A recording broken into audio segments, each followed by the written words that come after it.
¿Cómo están, hermanos? ¿Se han estado gozando? Bueno, esperamos que la palabra de Dios siga provocando ese gozo, esa reflexión, ¿verdad? Ese examen introspectivo, ese análisis del trabajo que se viene haciendo con relación a la gran comisión, o sea, predicar el evangelio. Esto es bueno. Vamos a ver ahora entonces razones por las cuales se debe de extender una invitación pública. Dentro de ellos veremos, por ejemplo, razones que son escriturarias, razones históricas, razones prácticas y razones lógicas. Así es de que vamos a iniciar leyendo en la primera carta a los Corintios. Primera carta a los Corintios, capítulo 1.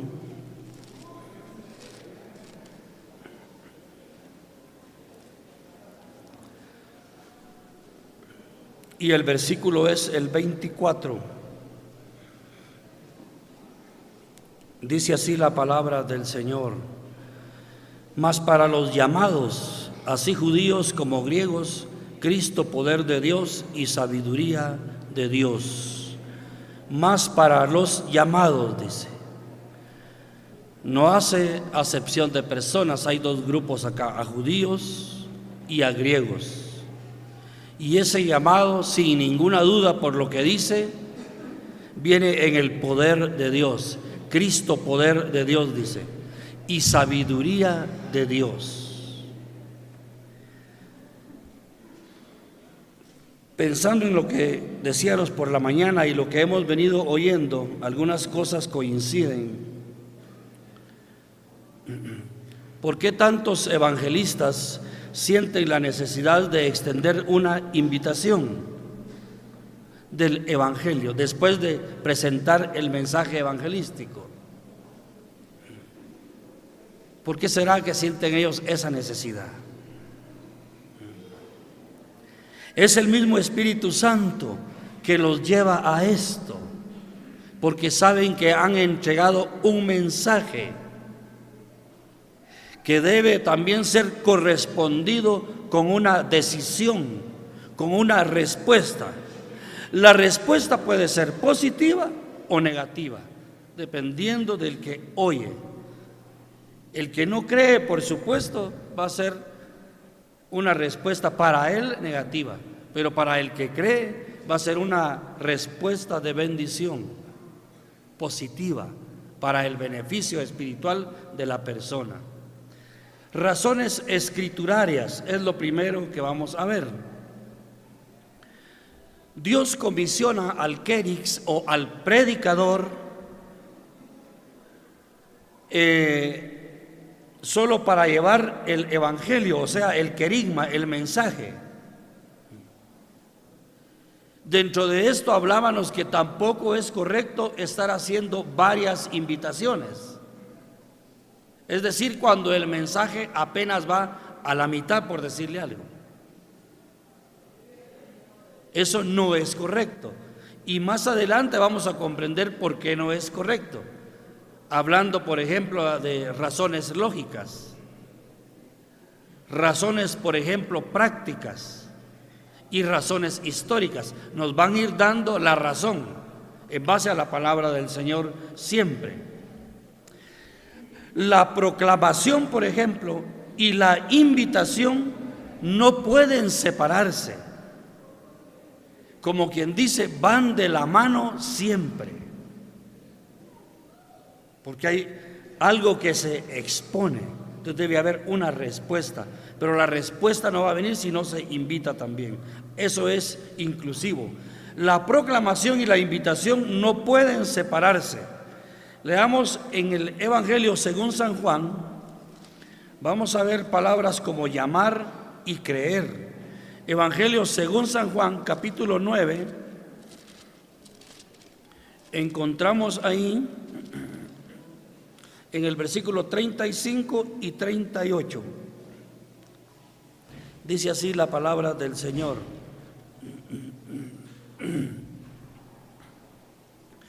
Oyó Jesús que le habían expulsado y hallándole le dijo: ¿crees tú en el Hijo de Dios? Respondió él y dijo: ¿quién es, Señor, para que crea en él? Versículo 37. Le dijo Jesús: pues le has visto, y el que habla contigo, él es. Y él dijo: creo, Señor, y le adoró. Aquí está hablando él con un ciego de nacimiento. Él ya se ha manifestado ante este ciego quién es él, quién es el Señor Jesucristo. Cuando le preguntaron que si éste había pecado, ¿verdad?, el Señor Jesucristo les dijo: no es que pecó éste ni sus padres, sino para que las obras de Dios se manifiesten en él. Aquí hay un diálogo ya en el versículo 35 y dice: oyó Jesús que le habían expulsado y hallándole le dijo: ¿crees tú en el Hijo de Dios? Aquí está haciendo una pregunta desafiante. Pero ¿cuál es la razón de la pregunta? Porque el Señor Jesucristo ya se ha mostrado en este hombre, ya ha mostrado su amor, su poder. Entonces este ciego ahora ya sabe quién es Jesucristo. Leamos el versículo 27. Él le respondió: ya os lo he dicho y no habéis querido oír. ¿Por qué lo queréis oír otra vez? Y mire lo que dice este ciego. Ya cuando él ya recibió su milagro, ya sabe quién es Jesucristo, él le dice a los que lo están interrogando ahí: ¿queréis también vosotros haceros sus discípulos? Aquí viene ya un ejercicio. Él mismo está aplicando ya este ejercicio con los demás. Y ya en el versículo 37 le dijo Jesús: pues le has visto, y el que habla contigo, él es. Por eso el Señor le dice: ¿crees tú en el Hijo de Dios? Y en el versículo 38 ahí está la respuesta de primero mostrarse quién es Jesucristo. Y después de eso viene la invitación y la respuesta es positiva. Dice: y él le dijo: creo, Señor, y le adoró. Gloria al nombre del Señor. Estamos hablando acá de la palabra creer, y en la introducción de Primera de Corintios hablábamos de la palabra llamar, a los llamados. Son dos palabras que resumen el proceso divino en la invitación: creer, o llamar y creer. Resumen el proceso divino de la invitación pública. Esta es una razón escrituraria, porque la palabra de Dios respalda la invitación, pero debe de ser hecha en su debido tiempo. Primero presentar el mensaje, insisto en esto para que aprendamos todos, y después hacer la invitación. ¿Verdad? El llamado, por ejemplo, cuando hablamos de el llamado, sabemos de que si se ha trabajado con oración, se prepara el evangelista en oración y lectura. Nuestro hermano que me antecedió habló de la lectura también, ¿verdad? Una buena lectura de la palabra de Dios, ¿verdad? Una buena explicación del mensaje evangelístico. El llamado va a ser eficaz, porque describe la oferta de Dios que dice: he aquí ahora el día de salvación. La invitación debe hacerse énfasis en que el oyente, que ya se ha convencido que el Espíritu Santo ya trabajó, no lo debe dejar para otro día. Hoy es el día de salvación. Eso hay que hacérselo ver al oyente. Por supuesto no va a venir usted con amenazas, va a ser un resultado práctico de un mensaje evangelístico que va también con oración. Ahora, el creer, hablando de la palabra creer, debe ser la respuesta del hombre que está convencido del mensaje que oyó. Hablaron en la mañana también nuestro hermano Apolonio del intelecto, de la voluntad, son actitudes del hombre. Después del mensaje que él ha oído, él debe de tomar una decisión, y el creer debe ser la respuesta del hombre. Ahora, si él no cree, él mismo se hace responsable de una decisión, en este caso, que él respondiera negativamente. Y si es alguien que está asistiendo frecuentemente a la asamblea, hay que darle seguimiento, estar siempre orando por él y de vez en cuando hablándole el evangelio. Es un trabajo, ¿verdad? Cuando alguien tiene una respuesta inmediata, incluso hay algunos que ni siquiera se les invita y ya están deseosos de que se les atienda, de recibir a Jesucristo. Como pudiera ser un trabajo instantáneo, también puede ser un trabajo que ya trae muchos días, meses, años de oración, de venirle predicando el evangelio, ¿verdad?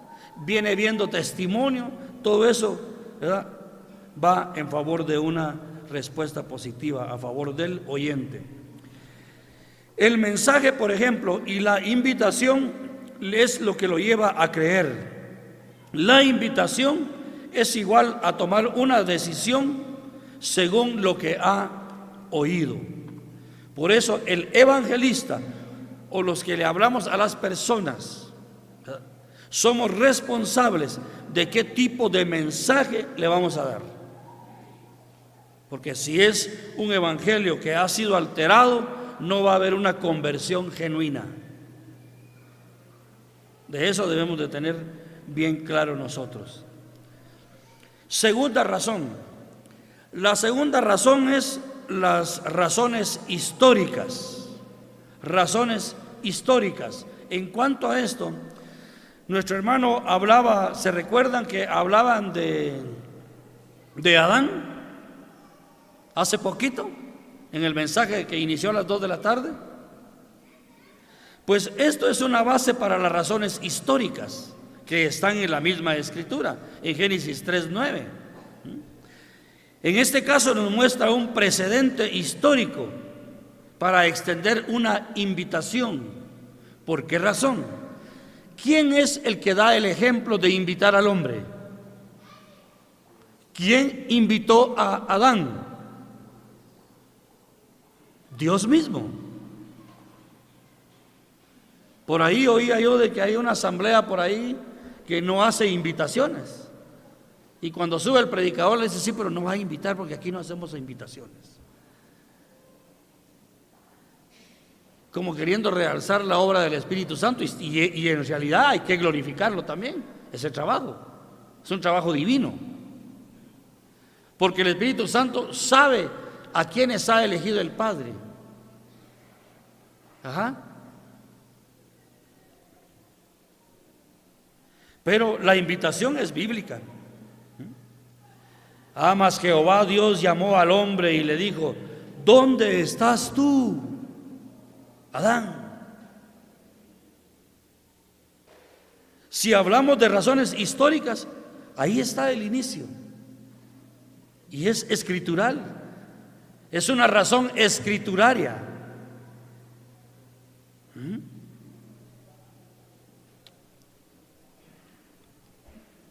¿Dónde estás tú?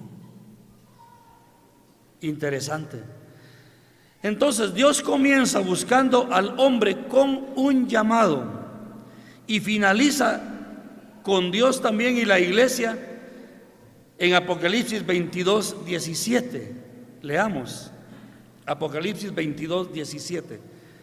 Mire que hablando históricamente desde el inicio hasta el final.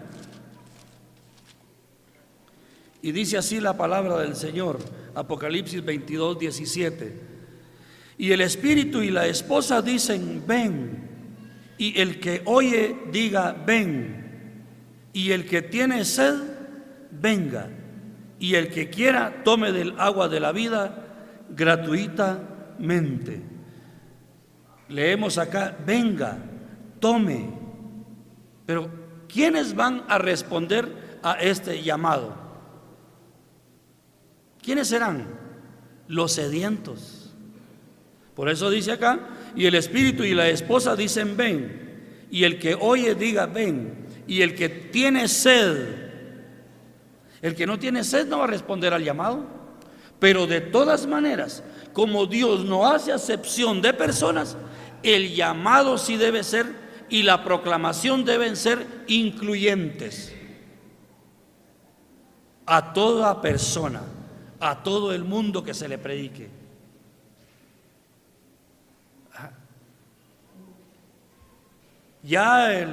Quienes van a responder positivamente a la invitación es potestativo de Dios mismo. Aquí está, dice, y el espíritu y la esposa dicen ven, y el que oye diga ven, y el que tiene sed venga, y el que quiera tome del agua de la vida gratuitamente. Entonces, ¿quiénes van a responder a este llamado? Los que tienen sed, los sedientos. Entonces vemos que históricamente, desde el inicio hasta el final, el llamado o la invitación es bíblica.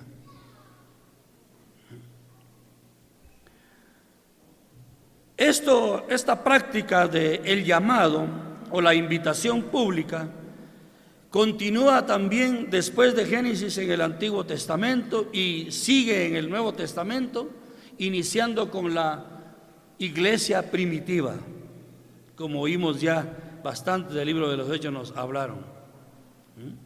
Por medio de profetas, Dios mismo inicia, continúan con los profetas, Oseas, Jonás, Joel, Elías, Isaías, Jeremías, etcétera. Razones históricas por las que se debe hacer una invitación. Y así, en el Nuevo Testamento inicia también ese trabajo de la evangelización y la invitación pública, llamándolos a que se arrepientan y que crean en el Señor Jesucristo como su Señor y como su Salvador. Y sigue así cuando vemos el llamado de los apóstoles también. Y para que, como estamos hablando de razones históricas, vamos a ir a un versículo que hace un llamado y está en el libro del profeta Isaías. Es un versículo que usted conoce pero perfectamente. ¿Cuál será? Vamos al capítulo 1 del libro de Isaías. ¿Verdad que ahora sí ya se acordó? Capítulo 1. ¿Y el versículo cuál es, hermanos? ¿Cuál? Exactamente. Isaías 1:18. Dice así la palabra del Señor: venid luego, dice Jehová, y estemos a cuenta. Si vuestros pecados fueren como la grana, como la nieve serán emblanquecidos. Si fueren rojos como el carmesí, vendrán a ser como blanca lana. Un llamado urgente hay acá y incluye algunas razones. Y hemos citado como ejemplo porque estamos hablando de razones históricas que nos traslada a la antigüedad. Y este profeta hacía este llamado. Y vamos a ver algo acá, las razones, por ejemplo. La razón acá habla de dos colores. Habla del blanco y rojo, ¿verdad? Venid luego, dice Jehová, y estemos a cuenta. Si vuestros pecados fueren como la grana, como la nieve, serán emblanquecidos. Si fueren rojos como el carmesí, vendrán a ser como blanca lana. Carmesí y rojo. Estos colores, por ejemplo, o ambos colores, habla de la culpabilidad del hombre. A eso se refiere.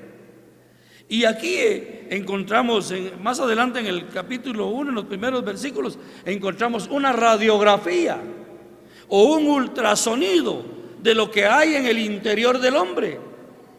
Por eso es necesaria la proclamación del Evangelio y también el llamado, porque los colores nos habla de la culpabilidad del hombre. Leamos en el versículo 4. Oh gente pecadora, dice, ¿ve? Pueblo cargado de maldad, generación de malignos, hijos depravados, dejaron a Jehová, provocaron a ira al Santo de Israel, se volvieron atrás. Aquí hay una consecuencia de lo que nos indican los colores, ¿verdad? Que no necesariamente tienen que ser negros, ¿verdad? El versículo, sigamos leyendo hasta el versículo 6. ¿Por qué queréis ser castigados aún? ¿Todavía os rebelaréis? Toda cabeza está enferma y todo corazón doliente. Desde la planta del pie hasta la cabeza no hay en él cosa sana, sino herida, hinchazón y podrida llaga.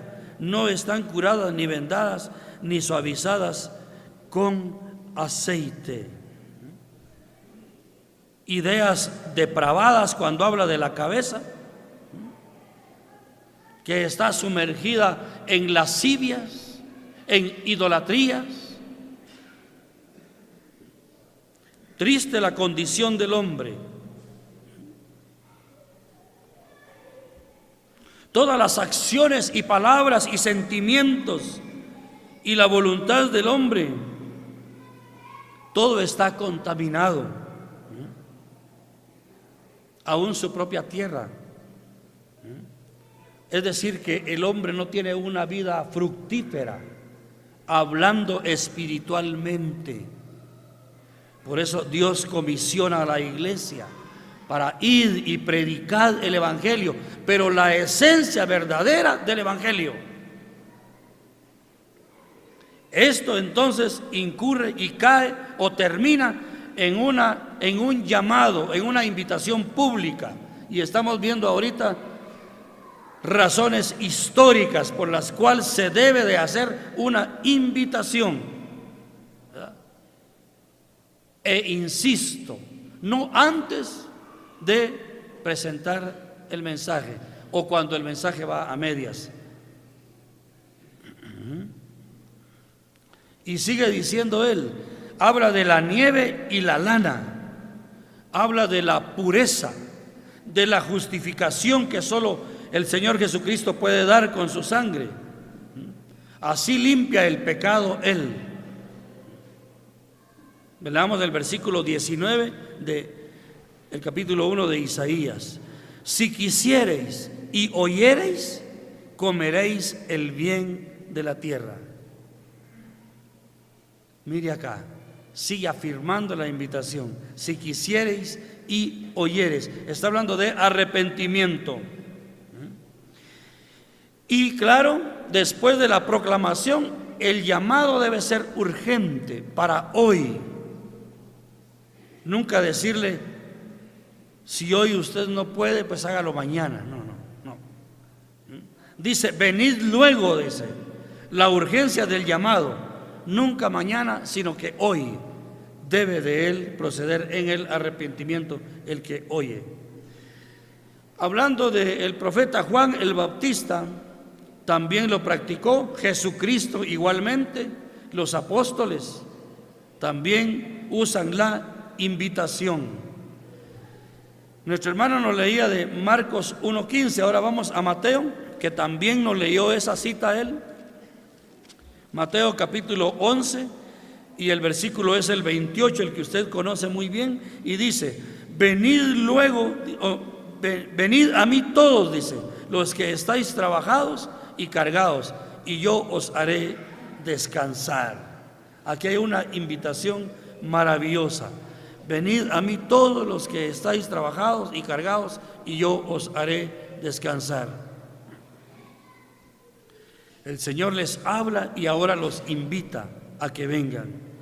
Pero ¿quiénes van a aceptar esta invitación?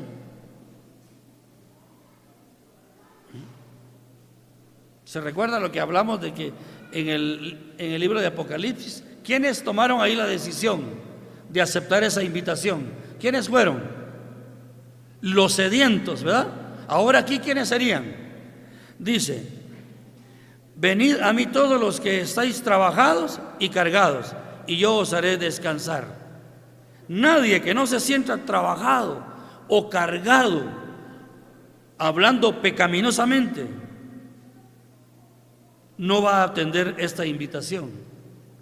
Pero los que se van a considerar así van a aceptar esta invitación. Como aquello que habla ya en las bienaventuranzas, en las bienaventuranzas: bienaventurados los pobres de espíritu.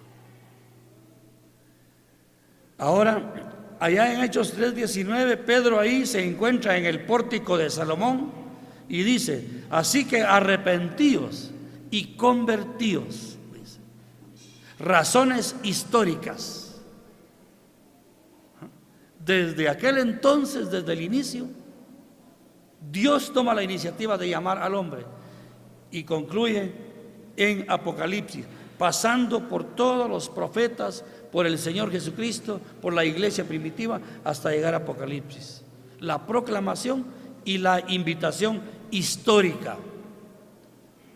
Y lo que vimos también, la razón escrituraria. Creo que esto se le va a ir quedando porque esto es corto en realidad. Vamos a pasar a otra razón. Y es las razones prácticas. Razones prácticas. Leamos en el Evangelio según San Mateo, capítulo 13. Aquí está cerquita. Evangelio según San Mateo, capítulo 13. Al final, dentro de las razones lógicas, hay algo que me impactó y me llamó la atención, porque nuestro hermano Apolonio mencionó algo acá, y casi al inicio empezó a mencionar algo que allá donde el Señor me tiene a mí ubicado, en una mesita y en una sillita, yo pensando en todo esto, en razones lógicas, yo hacía una anotación en mi papelito. Y ahí yo, no, esto encaja, Señor, o no. Y lo repasaba, no, lo escribo. Y es aplicable, Señor, en el lugar donde vamos a estar. Y nuestro hermano Apolonio la mencionó aquí. Me quedo así gozoso delante del Señor. Ajá.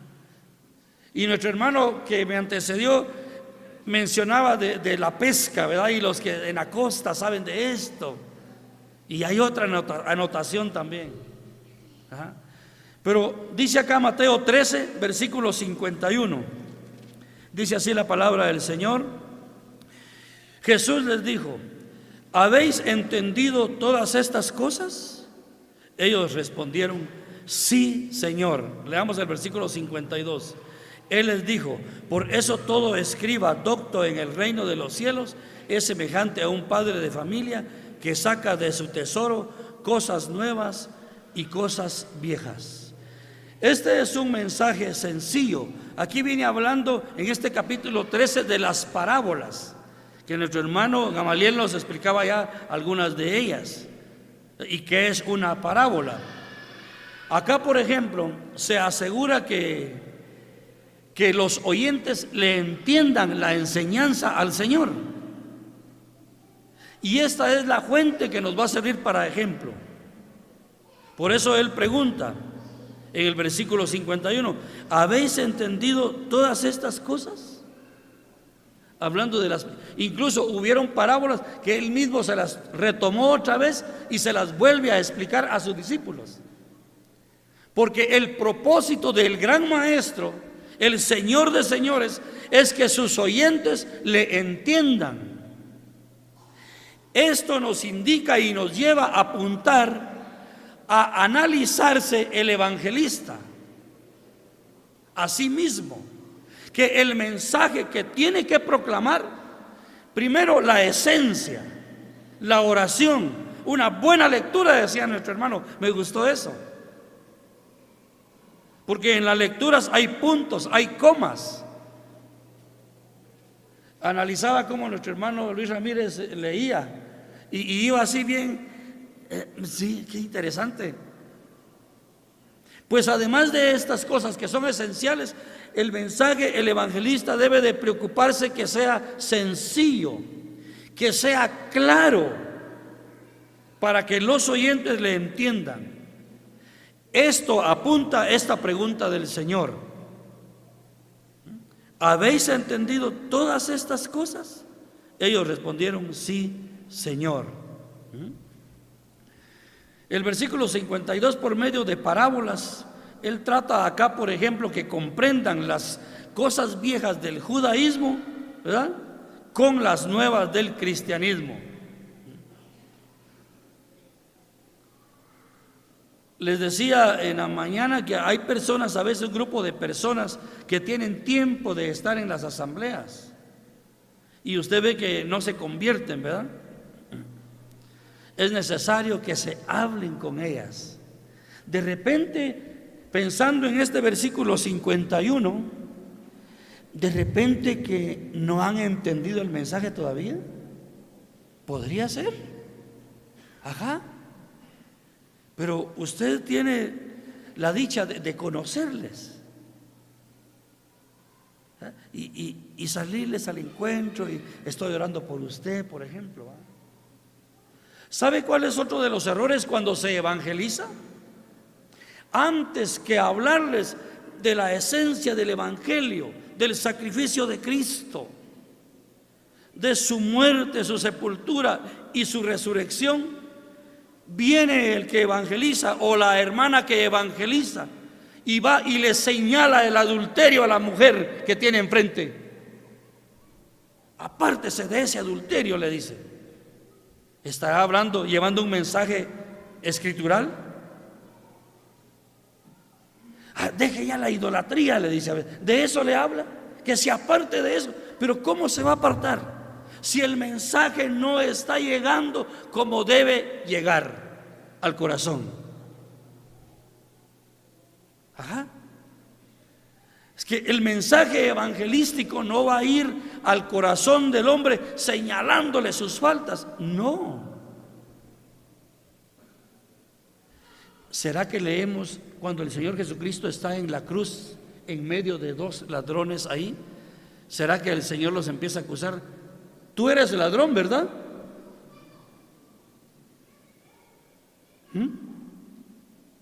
¿A que no? Los saduceos y sacerdotes y fariseos sí agarraron a aquella mujer, ¿verdad?, ahí en el pecado de una vez le fueron: mira, es una adúltera. Pero el Señor viene, ¿verdad?, y empieza a señalar a los demás y Él la perdona. Esa no es una forma escritural o escrituraria o bíblicamente para llevar el mensaje evangelístico. No. Lo que va a hacer usted ahí en sus oyentes es alejarlos de usted. Usted quiere salirles por acá y ellos se van por allá, porque saben que lo que usted va a hacer no les va a ir a hablar del amor del Señor, sino que a señalarles sus faltas, sus pecados. Pero ustedes y yo no nos miramos a nosotros cómo estamos evangelizando. Ajá. No, hay que irles a hablar del amor de Dios. ¿Y qué hizo Él en base a su amor? Enviar a Jesucristo. Él le puede limpiar de sus pecados. Con eso es suficiente. ¿Para qué estar ahí señalándole, verdad? Ajá. ¿Para qué? Entonces, ese es el asunto. Y así hay personas tal vez que tal vez no han entendido bien, ¿verdad? O la forma como las estamos evangelizando no es la correcta. No es la correcta. Hermanos, esto es muy, muy interesante. Hay un consejo que lo he tomado yo y me gusta hacerlo. Allá veo yo que en la zona 7 hay un siervo de Dios que predica y de ahí se va a la puerta. Ahí se va. Y ahí está él viendo cuando salen. ¿Cómo está? ¿Le gustó? ¿Qué le pareció el mensaje? Y así se está él. Ahí va encontrando. Y así ha ido ganando almas también, no solo desde aquí arriba. o llevándolas a la reflexión sobre el bautismo, o por qué ya no ha venido, y cosas así, ahí va. Pero ese es trabajo, ¿verdad?, de un anciano, o de predicadores, de diáconos. Ajá. O les pasa a ustedes como alguien que se quejó por ahí. Había una, no sé si era hermana o hermano, pero tenía tiempo de no llegar a la iglesia. Y cuando llega, ¿cómo la reciben? ¿Cómo la reciben? De esta manera que hizo este varón, no es la correcta la que les voy a decir. Ah, dijo, milagro, se acordó que existía la iglesia aquí. Imagínense, qué bienvenida va a ser esa. No. Ajá. En realidad hay cosas que a veces, hablando de la numeración, ¿verdad? Nuestro hermano nos tocó un poquito de numerología, de contando las almas. A veces nuestro trabajo, por eso decía nuestro hermano con una, me pareció muy bien, ¿verdad?, debemos pedirle perdón al Señor, ¿verdad? El trabajo no lo estamos haciendo como debe ser. Ahora nos vamos a ir al último punto, porque ustedes están cansados ya, pero espero que estén gozosos también y que estemos aprendiendo, ¿verdad? Digo, estemos aprendiendo, ¿verdad? Vamos a ir a razones lógicas ahora. Razones lógicas. Cuando no extendemos una invitación después de exponer el mensaje, es una flagrante desobediencia a Dios. Ajá. Caemos en desobediencia. No hacemos un trabajo eficiente. En cuanto a razones lógicas, podemos pensar, por ejemplo, hay una ilustración que esa sí está en el libro, y es esta: presentaría un abogado todas las pruebas en defensa de su cliente y después no rogaría al juez que otorgara un veredicto favorable. Entonces, ¿para qué presentaría la defensa? ¿Para qué?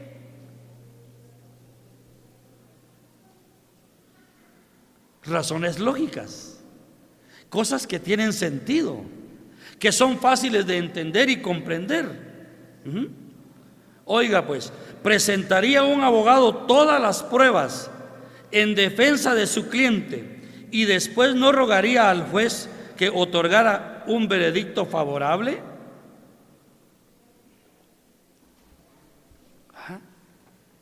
Por supuesto que lo haría. Ajá, por supuesto que lo haría.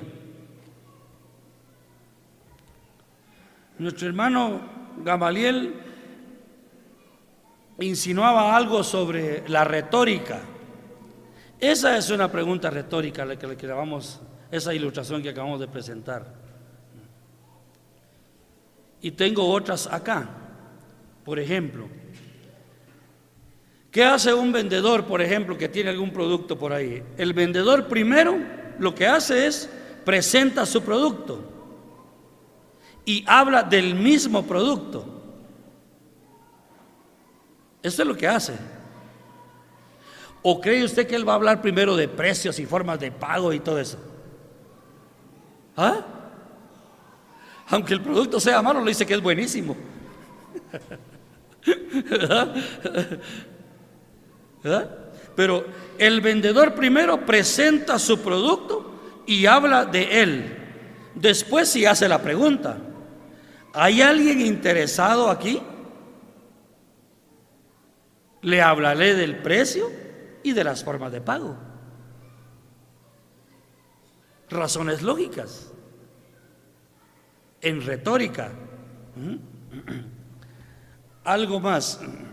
Esta es la ilustración que les digo yo, que yo estaba ahí pensando, algo que sea práctico para los hermanos. Señor, que algo que ellos puedan verlo, entenderlo. Porque si tratamos de asuntos lógicos, cosas naturales, y ahí en mi mesa yo pensando y orando, Señor, cuando me pone el ejercicio de las hermanas aquí, y el hermano lo mencionaba. ¿Se recuerda que el hermano Apolonio mencionó algo de eso? Vamos pues. Fíjese usted que las hermanas acá, por ejemplo, preparan la comida, ¿verdad? Y ya tienen servida la mesa ahí. Ahora viene la pregunta retórica: ¿acaso no nos invitarían ellas a degustar esa comida? ¿Usted qué cree? Todos nosotros aquí, ahí esperando, ay, cómo huele eso, ay, ya viendo que la prepararon.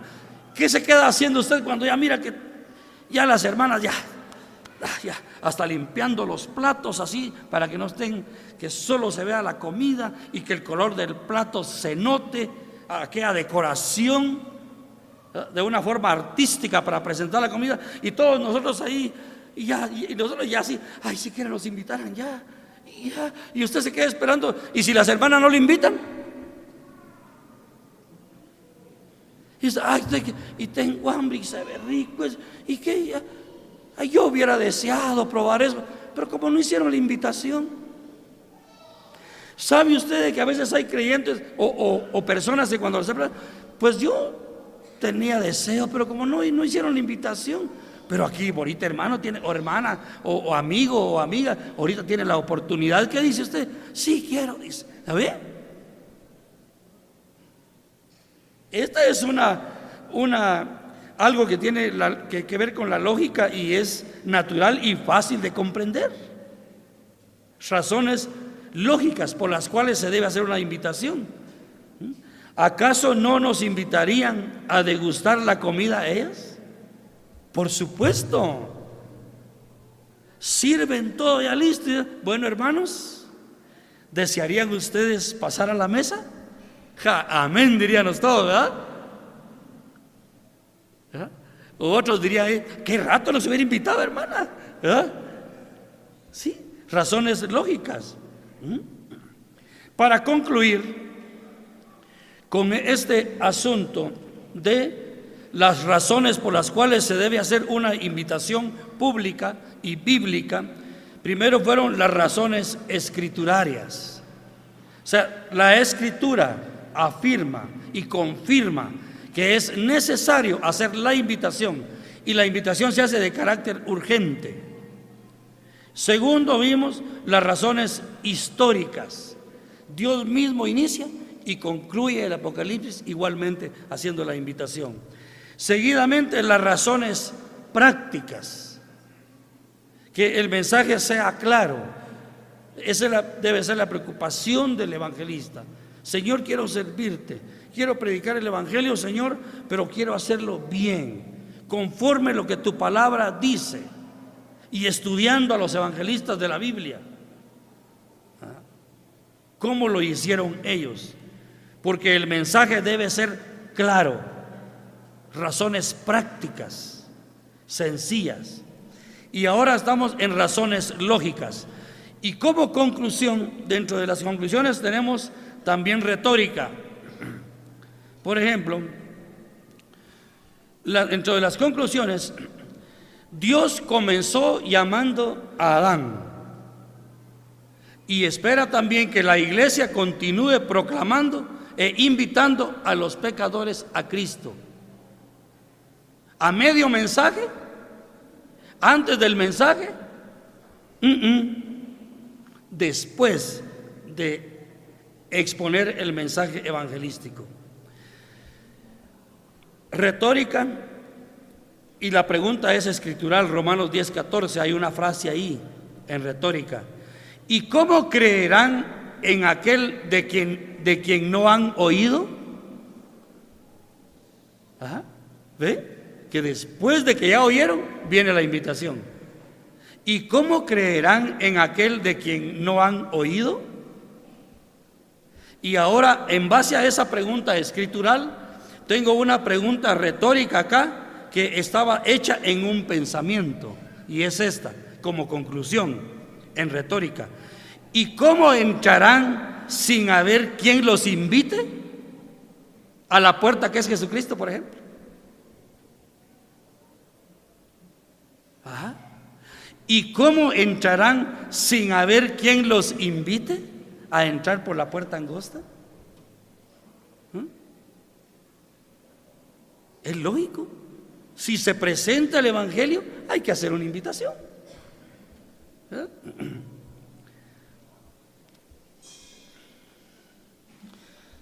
Tengo algo acá en metáfora, ahora la última conclusión. La proclamación y la invitación no pueden separarse, no pueden separarse, van juntas, ¿verdad? Y la metáfora es esta, en base a que la proclamación y la invitación no pueden separarse, la metáfora es esta. ¿Cuánto les gusta la pesca acá? Levanten la mano. ¿A quién? ¿O pescaron en un tiempo? Ahí está, Aquí está nuestro hermano Ochoa también, en el río Cabús, ¿verdad? Me han contado. ¿Quiénes más? Allá atrás, ¿quiénes son de la costa? Ahí está. Bueno, oigan esto pues, para que me entiendan bien. Como el anzuelo que no debe separarse de la carnada, así es la proclamación y la invitación, deben de ir juntas, primero una y después la otra. ¿Qué pasa si tiramos un anzuelo sin carnada? Pásese toda la noche ahí y no agarra nada. Igualmente, como el anzuelo que no debe separarse de la carnada, así es la proclamación del Evangelio y la invitación. Hermanos, que Él bendiga estas porciones en cada corazón y que Él nos ayude a ponerla en práctica y que sigamos aprendiendo para ir mejorando en cuanto a la proclamación del Evangelio. Es necesario. Que Él los bendiga grandemente.